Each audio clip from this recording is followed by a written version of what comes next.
देखिए मर्द का, मौगा का नहीं। अच्छा मौगा कौन है? खेसारी लाल यादव। अरे साला एगो मौत को खेसारी लाल यादव मौका हवन, तोरा कैसे पता बटे?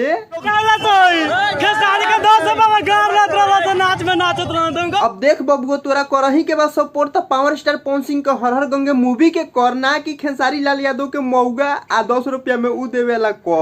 कितने दिनों से एक्साइटेड है? अरे 1 महीना से मन करता देखे के। 1 महीना? हाँ 1 महीना से मन इंतजार बा, 6 महीना से इंतजार बा फिल्म के। ए मर्द, अगर तू 6 महीना से इंतजार करता पावर स्टार पवन सिंह के फिल्म देखे खातिर तो जल्दी से जा हॉल में। आई फिल्मिया के एक बार ना बल्कि 3-4 बार देखो, तब नु ताहर 6 महीना के मेहनत असूल हुई। बहुत तेजी में उधर से पब्लिक निकल रहे हॉल से, जो है कि बहुत ज्यादा भीड़ है, देख सकते हैं। और ये लोग, ये लाइन लगी हुई है, जो है कि ये जौन तू लोग भीड़ देख रहा बारा लोई मोतिहारी के हॉल के भीड़ हटे भाई। तार लोग से बतला दी, पावर स्टार पवन सिंह के मूवी देखे खातिर इतना पब्लिक पगला गल बाटे। मतलब उनकर फिल्म देखे खातिर यार ओजवा मतलब ठीक से टिकट नहीं मिल पावत भाई लोग। फिल्म हाउसफुल चलत ताटे, तार लोग इनके पता हो कि देख रहा बारा लोग के तू लोग। अभी कुछ आदमी मतलब इकल के आ रहा बाटे और कुछ आदमी लाइन लगा के खड़ा बा पवन सिंह के फिल्म देखे खातिर।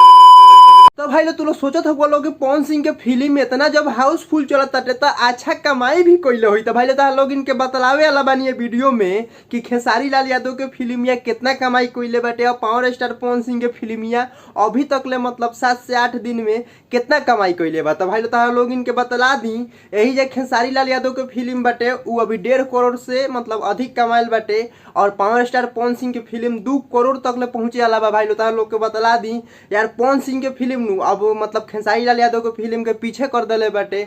मतलब यार इतना अभी चल रहा बाटे, इतना चल रहा बा, तू लोग तो देखबे कइला हलो शुरू में कि मतलब पवन सिंह के फिल्म देखे खातिर भाई लोग कितना मतलब बेचैन भइल बालो और कहता लो कि 6-6 महीना से इंतजार करता। नहीं तो भाई लोग समझ सकता लो पवन सिंह के फिल्म देखे खातिर कितना ये लोग के मतलब दिल में एथी बा।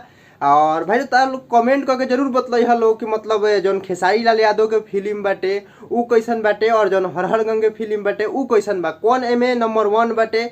और मिलल जी फिर से एगो नया वीडियो के साथ, तब तक के लिए बाय बाय।